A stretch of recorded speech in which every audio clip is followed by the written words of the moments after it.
الحمد للہ رب العالمین والعاقبۃ للمتقین والصلاة والسلام علی سید الانبیاء والمرسلین وعلی آلہ واصحابہ اجمعین اما بعد فاعوذ باللہ من الشیطان الرجیم بسم اللہ الرحمن الرحیم الا ان اولیاء اللہ لا خوف علیہم ولا هم یحزنون صدق اللہ العظیم۔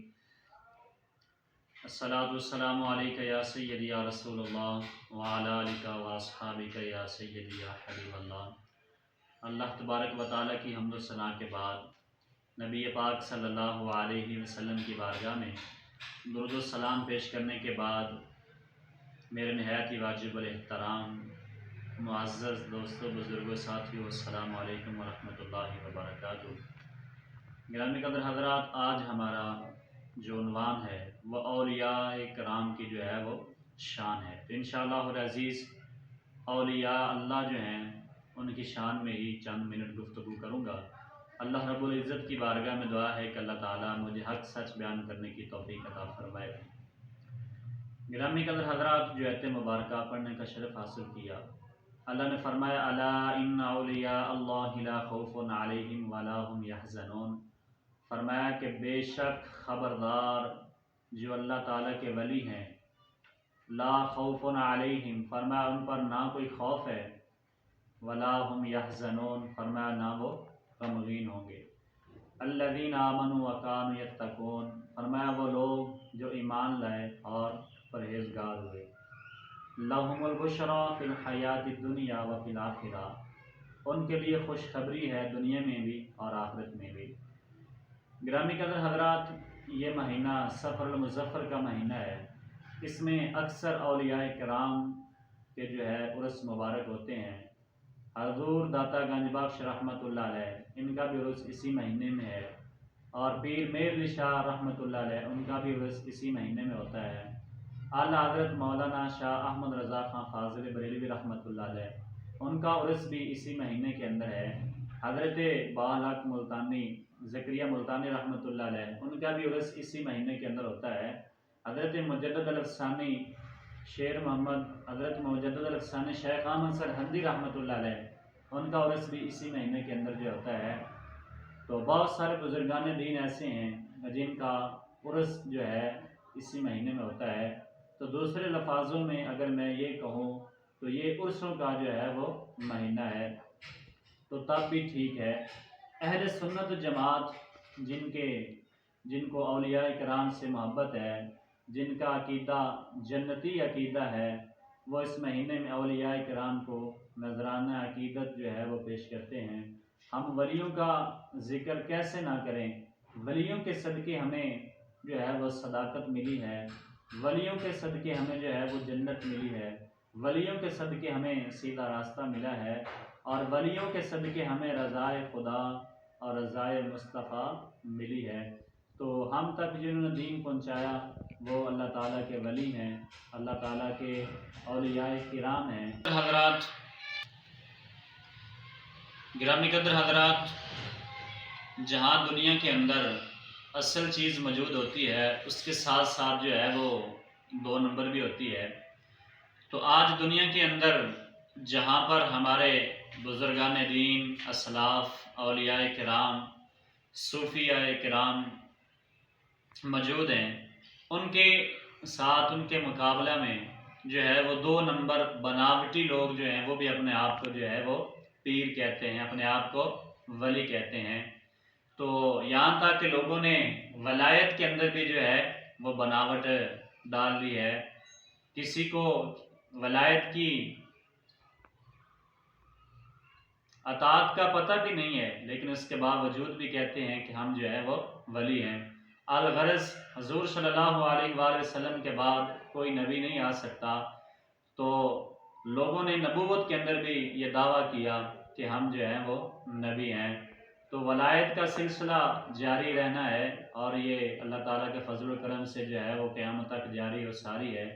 آپ کے سامنے جو ولایت کا دعویٰ کرے اسے ولی نہ مانیں۔ ولی کی کچھ نشانیاں ہوتی ہیں، وہ میں آپ کو جو ہے وہ بتاتا ہوں، آپ ان کو اپنے ذہن کے اندر بٹھا لیں۔ جب بھی آپ کی کسی ولی کے ساتھ ملاقات ہو تو آپ اسے دیکھیں کیا یہ واقعی ہی اللہ کا ولی ہے، تو آپ سماعت فرمائیں کہ ایک ولی کے اندر کیا کیا نشانی ہونی چاہیے۔ اور ہمارے جو بزرگان دین، اسلاف، جو اولیاء کرام گزرے ہیں، انہوں نے ولیوں کی نشانیاں کیا بیان فرمائی ہیں، ان کی زبان سے سنتے ہیں۔ حضرت سخی سلطان العارفین، حضرت سخی سلطان باہو رحمۃ اللہ علیہ، یہ بھی بہت ولی کامل گزرے ہیں۔ آپ فرماتے ہیں میرے نزدیک ولی وہ ہے جو گناہ گار کے دل پر جو ہے وہ نگاہ کرے، اور اس کے نگاہ کرنے کا اثر یہ ہو کہ گناہ گار کے دل سے اللہ تعالیٰ کا ذکر جاری اور ساری ہو جائے۔ حضرت جنید بغدادی رحمۃ اللہ علیہ، آپ فرماتے ہیں کہ میرے نزدیک ولی وہ ہے، میرے نزدیک مرد کلندر وہ ہے، میرے نزدیک مرد درویش وہ ہے جس کے ایک ہاتھ میں قرآن ہو اور دوسرے ہاتھ میں جو ہے فرمان مصطفیٰ ہو، اس کا ہر قدم اٹھنے والا قرآن و سنت کے مطابق ہو۔ آپ فرماتے ہیں میرے نزدیک ولی وہ ہے۔ لیکن آج ہمارے ہاں کچھ بناوٹی جو ہے پیر اپنے آپ کو ولی کہتے ہیں، جن کے سارے کام شریعت کے خلاف ہیں، اس کے باوجود بھی کہتے ہیں کہ ہم جو ہیں ولی ہیں۔ میاں میر رحمۃ اللہ علیہ، آپ بھی بہت بڑے ولی کامل ہیں، جن کا شجرہ نسب حضرت سیدنا عمر فاروق رضی اللہ تعالیٰ عنہ سے جا کر ملتا ہے۔ تو آپ فرماتے ہیں کہ میرے نزدیک ولی وہ ہے جو نماز تہجد کا وضو تو یہاں کرے، لیکن نماز تہجد کے جو نفل ہیں وہ جا کر جناب مدینہ طیبہ میں ادا کرے۔ تو حضور داتا گنج بخش رحمۃ اللہ علیہ کشف المحجوب میں فرماتے ہیں کہ میرے نزدیک ولی وہ ہے جس کے نزدیک ایک ہیرا اور ایک پتھر جو ہے یہ دونوں برابر ہوں۔ اگر ولی جو ہے وہ ہیرے پر نگاہ کرے اس کو پتھر بنا دے، اور پتھر پر جو ہے وہ نگاہ کرے تو اسے جناب جو ہے وہ ہیرا بنا دے۔ تو میاں محمد بخش رحمۃ اللہ علیہ نے آپ نے اسی کا جو ہے وہ بڑے پیارے انداز کے ساتھ جو ہے وہ آپ نے ترجمہ اشعار کی صورت میں کیا، شعر کی صورت میں۔ آپ فرماتے ہیں مرد ملے تو درد نہ چھوڑے، اوگن دے گن کردہ، کامل مرد محمد بخشا، لال بنان پتھر دا۔ آپ فرماتے ہیں کہ جو کامل ولی ہوتے ہیں وہ جناب جب لال بناتے ہیں تو پھر پتھر کا جو ہے وہ ایک لال بنا دیتے ہیں۔ حضور داتا گنج بخش رحمۃ اللہ علیہ کشف المحجوب کے اندر لکھتے ہیں، آپ فرماتے ہیں میں نے اپنی زندگی میں 40 ملکوں کی میں نے سیر کی ہے، لیکن کوئی نماز میری ایسی نہیں گزری جو جماعت کے بغیر میں نے پڑھی ہو۔ ہر نماز جو ہے وہ میں نے جماعت کے ساتھ ادا کی ہے۔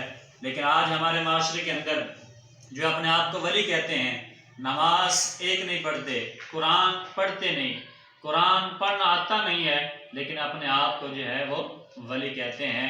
بانگ کے جو ہیں وہ دور چلانے والے، نماز کا مذاق اڑانے والے کہتے ہیں انسان کا دل اچھا ہو تو عمل کی ضرورت نہیں ہوتی، معاذ اللہ۔ تو اپنی مریدنیوں کے ساتھ یہ بغیر پردے کے بیٹھنے والے اور ان کے ساتھ مزاح کرنے والے، یہ سارے کے سارے جو ہیں وہ لعنتی ہیں۔ تو یہ شیطان کے کام ہیں۔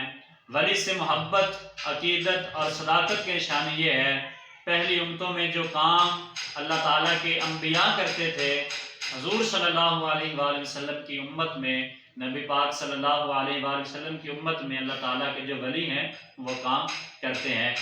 ہم جو ہیں سارے ولیوں کے ساتھ بڑی محبت، عقیدت رکھتے ہیں اور ان کو نذرانے پیش کرتے ہیں، اور ان کے جب عرس ہوتے ہیں، برسیاں ہوتی ہیں تو ہم بڑی محبت کے ساتھ ان کو جو ہے وہ مناتے ہیں۔ تو حضور صلی اللہ علیہ وسلم کا فرمان علی شان ہے، فرمایا المرء مع من احب، فرمایا جو آدمی جس کے ساتھ محبت کرتا ہے وہ کل قیامت کے دن جو ہے اسی کے ساتھ ہوگا۔ تو آج ہم ولیوں کے ساتھ محبت کرتے ہیں، تو ولیوں کے بارے میں اللہ نے فرمایا انہیں نہ تو خوف ہے اور نہ یہ غمگین ہوں گے۔ تو اللہ کے ولی جو ہیں جن کی صحبت میں بندہ رہے تو انسان کی جو زندگی ہے وہ بدل جاتی ہے۔ حضرت خواجہ باقی بلا رحمۃ اللہ علیہ، آپ بھی بہت بڑے ولی کامل گزرے ہیں۔ آپ کے گھر چند مہمان آ گئے تو سامنے ایک جو ہے تندور والا تھا، نان بھائی، اس نے دیکھا کہ خواجہ صاحب کے گھر چند مہمان آئے ہوئے ہیں، لیکن خواجہ صاحب کے گھر تو کچھ کھانے کے لیے نہیں ہوگا کیونکہ وہ تو فقیر ہیں۔ تو کہا کہ آج مجھے خدمت کا موقع ملا ہے، تو ہو نہ تو میں کچھ جو ہے وہ نان اور کچھ سالن لے جاؤں تاکہ خواجہ صاحب کے ہاں جو مہمان آئے ہیں وہ کھانا کھا سکیں۔ اب اسی نے جناب علی نان بھائی نے کچھ نان اور کچھ جو ہے وہ سالن لے کر خالد صاحب کی بارگاہ میں حاضر ہوا، کہنے لگا حضور یہ میری طرف سے تحفہ قبول فرمائیں اور آپ کے پاس جتنے مہمان آئے ہیں آپ ان کو ذرا جو ہے یہ کھانا جو ہے وہ پیش کریں۔ تو گرامی قدر حضرات، جب وہ سارے مہمان کھانا کھا کر چلے گئے تو حضرت خواجہ باقی بلا رحمۃ اللہ علیہ آپ کو خیال آیا کہ اس نان والے نے، نان بھائی نے آج میری عزت بچائی ہے، کیونکہ جب مہمان آئے تھے تو میرے پاس کچھ بھی نہیں تھا، تو مہمانوں کو کھلانا جو ہے یہ حضور صلی اللہ علیہ وسلم کی سنت مبارکہ ہے، لیکن آج اس نان والے نے میری عزت بچائی ہے۔ آپ چلتے چلتے جناب علی اس نان بھائی کے پاس آئے اور کہا کہ ایک تو تیرا میں شکریہ ادا کرتا ہوں کہ تو نے میری عزت کو بچایا ہے، دوسری بات یہ ہے کہ مانگو آج تم کیا مانگتے ہو؟ تو نان بھائی کہنے لگا جی بس دعا کریں، اللہ کا دیا ہوا بڑا کچھ ہے۔ آپ پھر فرماتے ہیں کچھ مانگ لو آج جو مانگنا ہے، لیکن جناب علی وہ کہنے لگا جی اللہ کا دیا ہوا بڑا کچھ ہے۔ خواجہ باقی بلا رحمۃ اللہ علیہ جوش میں کہا کہہ رہا ہوں جو مانگنا ہے مانگ لو آج مل جائے گا۔ یہ وہ لوگ جو کہتے ہیں اللہ کے ولی کچھ نہیں کر سکتے، اللہ کے نبی جو ہیں وہ کچھ نہیں کر سکتے، صرف اللہ کر سکتا ہے، ان کے لیے یہ بات اور ان کے لیے یہ دلیل ہے۔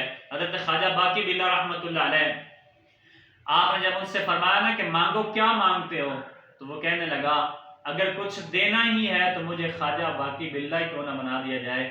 تو حضرت خواجہ باقی بلا رحمۃ اللہ علیہ دیکھ کر فرمانے لگے کہ مجھے کئی سال لگے ہیں پھر جا کر جناب علی خواجہ باقی بلا جو ہے میں بنا ہوں، بڑی ریاستوں کے ساتھ، بڑی محنتوں کے ساتھ، بڑی مشقتوں کے ساتھ یہ ولایت کی منزلیں میں نے طے کی ہیں جو جس پر میں آج یہاں پہنچا ہوں، اور تو آج ہی کہتا ہے کہ مجھے باقی بلا بنا دیا جائے۔ تو گرامی قدر حضرات، وہ نان بھائی کہنے لگا آپ نے خود ہی کہا تھا جو مانگو گے وہ آج مل جائے گا، تو لہذا آپ نے مجھے کہا ہے تو مجھے باقی بلا ہی بنا دیں۔ تو آپ نے جناب علی اس نان بھائی کا ہاتھ پکڑا اور اپنے حجرے کے اندر لے گئے۔ 3 دن تک جو ہے وہ دروازہ بند رہا اور باقی مرید جو ہیں وہ آپ کا باہر بیٹھ کر جو ہے انتظار کر رہے ہیں کہ کب ہمارے ولی کامل اور مرشد کامل سے ہماری جو ہے وہ ملاقات ہو۔ 3 دن کے بعد خواجہ باقی بلا رحمۃ اللہ علیہ نے جب وہ اپنے حجر مبارک کا دروازہ کھولا، تو جب دروازہ کھولا گیا تو جناب علی خواجہ باقی بلا رحمۃ اللہ علیہ نے نان بھائی کا جو ہاتھ ہے وہ پکڑا ہوا۔ اب لوگ دیکھنے والے دیکھ رہے ہیں تو ان میں پہچان نہیں ہو رہی کہ ان میں باقی بلا کون ہے اور نان بھائی کون ہے، تو صرف فرق یہ تھا خواجہ باقی بلا رحمۃ اللہ علیہ جو ہیں وہ ہوش میں تھے اور جو نان بھائی تھا وہ بے ہوش تھا۔ 3 دن تک جو ہے وہ زندہ رہا، تو زندہ رہا تو علامہ اقبال رحمۃ اللہ علیہ اس منظر کی جو ہے وہ ترجمانی کرتے ہوئے آپ فرماتے ہیں کہ نگاہ ولی میں وہ تاثیر دیکھی، بدلتی ہزاروں کی تقدیر دیکھی۔